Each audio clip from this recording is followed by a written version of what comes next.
Halo teman-teman, Assalamualaikum warahmatullahi wabarakatuh. Balik lagi ke channel ini. Hari ini kita akan melanjutkan fokus SKB Kesehatan dengan materi Posbindu PTM atau Pos Pembinaan Terpadu Penyakit Tidak Menular. Seperti biasa, di akhir dari materi ini akan ada latihan soal sebanyak 11 nomor dan juga kunci jawabannya. Sebelum kita mulai, untuk teman-teman yang belum subscribe, jangan lupa subscribe ya. Oke, kita masuk ke materinya. Yang pertama, kita akan bahas terlebih dahulu tentang penyakit tidak menular atau PTM. Jadi, PTM merupakan sebuah penyakit yang tidak bisa ditularkan dari orang ke orang yang perkembangannya berjalan perlahan dalam jangka waktu yang panjang atau kronis. Nah, terkait dengan penyakit tidak menular diatur dalam Permenkes nomor 71 tahun 2015 tentang penanggulangan penyakit tidak menular. Nah, adapun pengelompokan dari penyakit tidak menular adalah yang pertama penyakit keganasan, kemudian penyakit endokrin, nutrisi, dan metabolik, penyakit sistem saraf, penyakit sistem pernafasan, penyakit sistem sirkulasi, penyakit mata dan adneksa, penyakit telinga dan mastoid, penyakit kulit dan jaringan subkutaneus, penyakit sistem muskuloskeletal dan jaringan penyambung, penyakit sistem genitourinaria, penyakit gangguan mental dan perilaku, dan terakhir penyakit kelainan darah dan gangguan pembentukan organ darah. Selanjutnya, terkait dengan fokus utama dari PTM.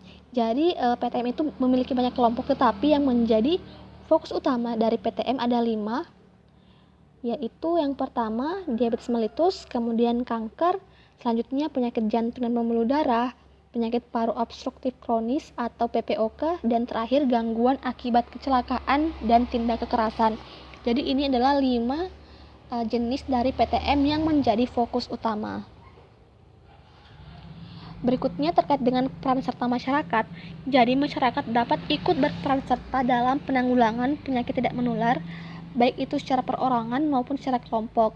Nah, bentuk peran serta masyarakat dilakukan dengan cara berupa ikut dalam upaya kesehatan berbasis masyarakat atau UKMB dengan cara membentuk Pos Pembinaan Terpadu PTM atau Posbindu PTM. Selanjutnya kita akan bahas lebih detail lagi terkait dengan Posbindu PTM. Jadi ini merupakan sebuah upaya kesehatan masyarakat atau UKM yang berorientasi kepada upaya promotif dan preventif dalam pengendalian penyakit tidak menular atau PTM dengan melibatkan masyarakat mulai dari perencanaan, pelaksanaan, dan pemantauan serta penilaian.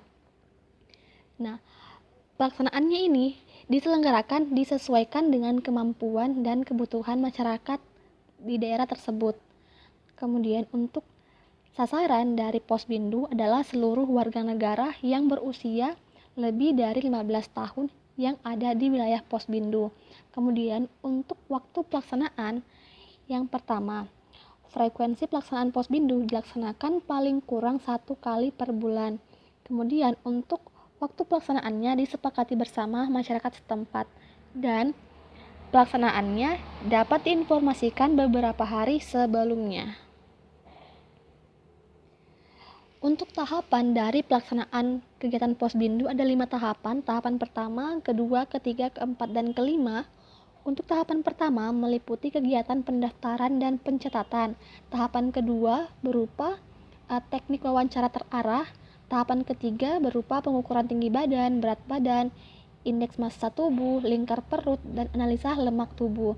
Tahapan keempat meliputi pengukuran tekanan darah, gula darah, kolesterol total, trigliserida, pemeriksaan klinis payudara, uji fungsi paru sederhana, IVA, kadar alkohol pernapasan, dan tes amfetamin urin. Dan tahapan terakhir yaitu konseling, edukasi, dan tindak lanjut lainnya.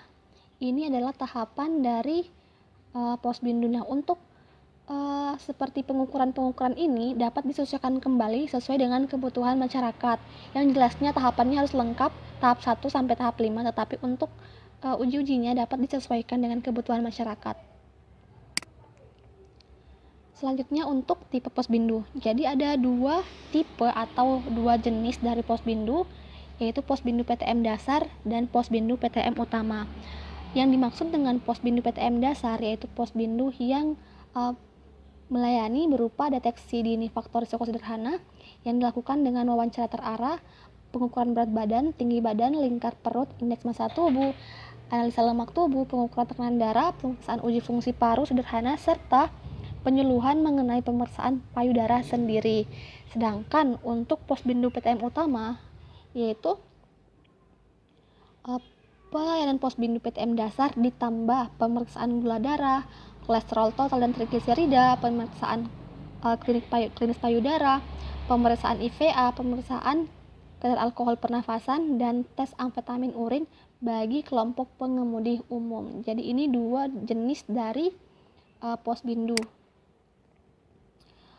Kemudian kader dari posbindu ada beberapa jenis atau peran dari kader posbindu. Ada 5, yaitu berperan sebagai koordinator, berperan sebagai kader penggerak, kader pemantau, kader konselor atau edukator, dan kader pencatat. Nah, ini adalah kriteria dan tugas dari kader tersebut.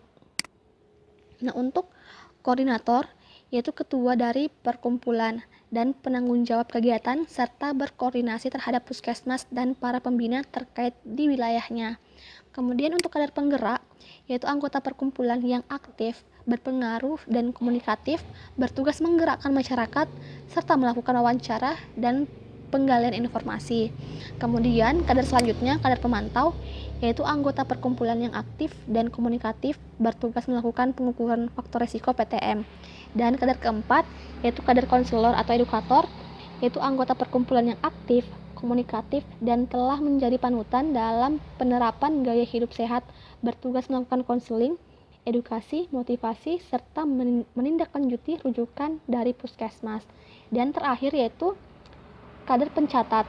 Ini merupakan anggota perkumpulan yang aktif dan komunikatif, bertugas melakukan pencatatan hasil kegiatan posbindu dan melaporkan kepada koordinator posbindu PTM. Jadi ini adalah peran dari kader posbindu. Selanjutnya terkait dengan pencatatan dan pelaporan. Ada 2 bentuk dari pencatatan dari posbindu. Yang pertama dalam bentuk kartu menuju sehat atau KMS FRPTM, faktor risiko penyakit tidak menular, dan ada dalam bentuk buku pencatatan hasil kegiatan posbindu PTM. Nah, yang pertama terkait dengan KMS FRPTM, ini isinya berupa nomor identitas, data demografi, waktu kunjungan, jenis faktor risiko PTM, dan tindak lanjut. Nah, KMS FRPTM ini dipegang oleh peserta dan dibawa ketika datang dalam kegiatan posbindu. Nah, fungsi dari KMS FRPTM ini adalah sebagai bahan peserta untuk mawas diri dan melakukan tindak lanjut sesuai saran kader atau petugas. Sedangkan untuk buku pencatatan hasil kegiatan posbindu PTM ini adalah isinya pencatatan faktor risiko PTM yang diperlukan untuk mencatat semua kondisi faktor risiko PTM dari setiap anggota atau peserta. Nah, fungsinya sebagai bahan untuk mawas diri bagi koordinator dan seluruh petugas posbindu dalam mengevaluasi kondisi faktor risiko PTM seluruh peserta. Oke, itu rangkuman terkait dengan materi posbindu PTM. Semoga poin-poin penting terkait posbindu telah terangkum dalam video ini. Selanjutnya sebagai bahan evaluasi dan follow up, silahkan teman-teman menjawab 11 nomor dan seperti biasa kuncinya ada di bagian paling akhir. Oke, selamat mengerjakan.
Oke, ini dia kunci jawaban dari 11 nomor yang tadi. Semoga banyak yang benar ya. Oke, cukup sekian untuk materi kali ini. Semoga bermanfaat. Assalamualaikum warahmatullahi wabarakatuh.